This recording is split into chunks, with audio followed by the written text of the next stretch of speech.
श्री शिवाय नमस्तुभ्यम। हर हर महादेव। नवरात्रि के चौथे दिन देवी दुर्गा के चौथे स्वरूप यानी माता कुष्मांडा की पूजा अर्चना की जाती है। देवी कुष्मांडा अपने भक्तों के सभी दुख हरती है और सदैव सुख तथा समृद्धि प्रदान करती है। देवी कुष्मांडा मुस्कुराती हुई देवी के नाम से भी विख्यात है। इनकी 8 भुजाएं हैं जिसमें विभिन्न प्रकार के अस्त्र शस्त्र माता धारण करती है, जैसे कि कमंडल, धनुष, बाण, अमृत कलश, कमलमाला, चक्र और गदा। कुष्मांडा शब्द 3 शब्दों से मिलकर बना है। कु शब्द का अर्थ है छोटा, कुष्मा शब्द का अर्थ है गर्मी और अंडा शब्द का अर्थ है अंडा। परंतु देवी कुष्मांडा का यह नाम भला कैसे पड़ा और किस प्रकार उनकी उपासना की जानी चाहिए, इन प्रश्नों के उत्तर आज के इस वीडियो में देखेंगे। तो चलिए चैत्र नवरात्रि के चतुर्थ दिन पर प्रारंभ करते हैं माता कुष्मांडा से जुड़ी एक पौराणिक कथा। देवी दुर्गा के जुड़े एक पुराण में कहा गया है कि इस ब्रह्मांड की सृष्टि से पूर्व केवल अंधकार था और उस समय देवी कुष्मांडा ने ही ब्रह्मांड की उत्पत्ति की थी जिसमें हम रहते हैं। लेकिन देवी कुष्मांडा का निवास स्थान कहाँ पर है? कहते हैं कि सूर्य के मूल में देवी कुष्मांडा निवास करती है, बल्कि यूं कहें कि सूर्य में ऊर्जा और गर्मी माता कुष्मांडा ही प्रदान करती है। वह देवी कुष्मांडा है जो सूर्य को दिशा प्रदान करती है। जब यह ब्रह्मांड नहीं था तो देवी कुष्मांडा ने अपनी असीमित शक्ति से एक छोटा सा अंडा उत्पन्न किया था जो इस ब्रह्मांड में परिवर्तित हो गया। जब देवी कुष्मांडा ने इस ब्रह्मांड का निर्माण किया तो सर्वप्रथम उन्होंने अपने 3 नेत्रों द्वारा 3 देवियों को उत्पन्न किया। उनकी बाएं नेत्र से देवी महाकाली उत्पन्न हुई जो कि भयंकर स्वरूप धारण किए हुई थी। उनके दाएं नेत्र से मुस्कुराती हुई देवी महासरस्वती प्रकट हुई और उनके तीसरे नेत्र से देवी महालक्ष्मी का उदय हुआ। कहते हैं कि ये तीनों देवियां पृथ्वी के सबसे पहले जीवन स्वरूप थीं। इन 3 देवियों को प्रकट करने के पश्चात देवी कुष्मांडा ने इन तीनों पर अपना दृष्टिपात किया। सर्वप्रथम देवी कुष्मांडा ने देवी महाकाली पर दृष्टिपात किया और उनसे एक नर तथा एक मादा उत्पन्न हुए। नर का नाम हुआ शिव और उनके 5 मुख तथा 10 भुजाएं थी। जो मादा उत्पन्न हुई उनका नाम पड़ा देवी सरस्वती। उनका एक मुख और 4 भुजाएं थी। इसके पश्चात देवी कुष्मांडा ने अपनी दृष्टि देवी महालक्ष्मी पर डाली और उनसे भी एक नर तथा एक मादा उत्पन्न हुए। नर का नाम हुआ ब्रह्मा और उनकी 4 भुजाएं और 4 सिर थे। जो मादा उत्पन्न हुई उनका नाम था देवी लक्ष्मी। उनका एक मुख और 4 हाथ थे। इसके पश्चात देवी कुष्मांडा ने अपनी दृष्टि देवी महासरस्वती पर डाली और इसी क्रम में एक नर और एक मादा उत्पन्न हुए। नर का नाम रखा गया विष्णु और एक सिर और 4 भुजाएं थी। मादा का भी एक सिर और 4 भुजाएं थी और उनका नाम शक्ति हुआ। और इस प्रकार जैसे कि आप जानते हैं कि देवी लक्ष्मी ने भगवान विष्णु को अपने वर के रूप में चुना, शक्ति ने अपना भगवान शिव से विवाह किया और देवी सरस्वती भगवान ब्रह्मा की अर्धांगिनी हुई। विवाह उपरांत इन तीनों दंपतियों ने इस ब्रह्मांड को जीवों से भर दिया।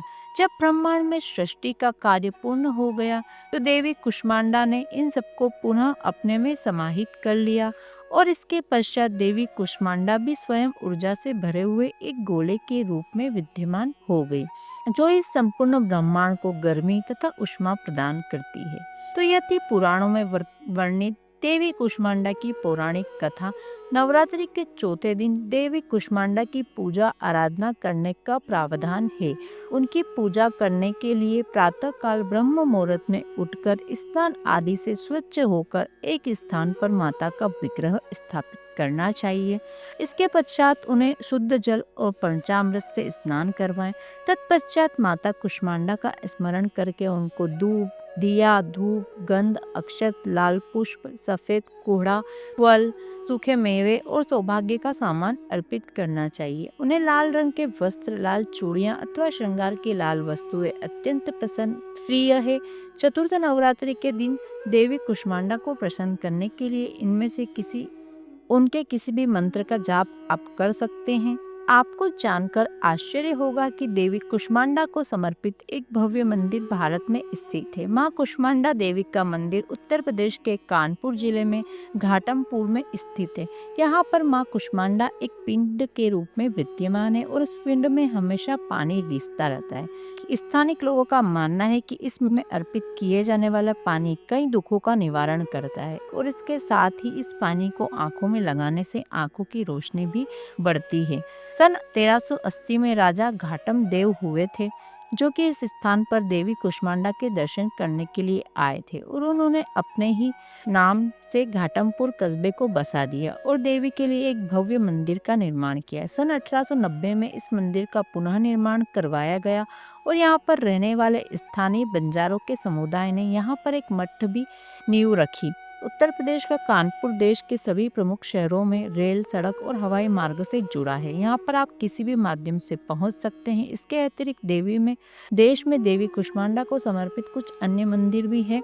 तो यह थी नवरात्रि के उपलक्ष्य में चौथे दिन पर देवी कुष्मांडा की पौराणिक कथा और उनसे जुड़ी हुई कुछ विशेष जानकारियाँ। अब आप अपनी आरती की थाली लेकर खड़े हो जाएं। हम माता कुष्मांडा की आरती शुरू करते हैं।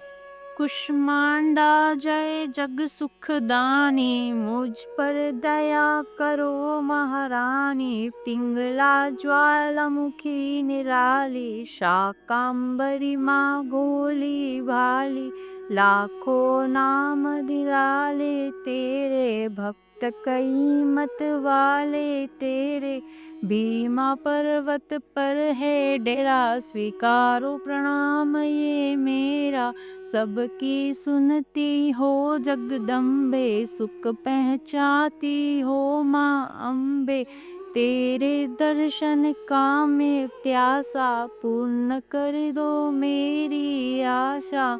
माँ के मन में ममता भारी, क्यों न सुनेगी अर्ज हमारी। तेरे दर पर किया है डेरा, दूर करो माँ संकट मेरा। मेरे कारज पूरे कर दो, मेरे तुम भंडारे भर दो।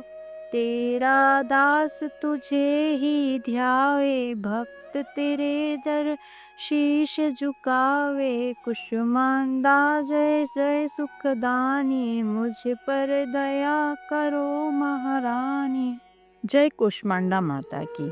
तो ये थी आज के नवरात्रि के चौथे दिन माँ कुष्मांडा की कथा, पूजा विधि और आरती। आशा करती हूँ आज का ये वीडियो आपको अच्छा लगा होगा।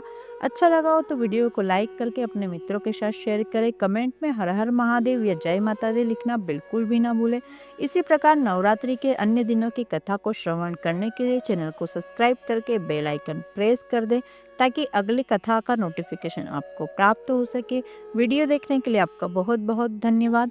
हर महादेव, जय माता दी।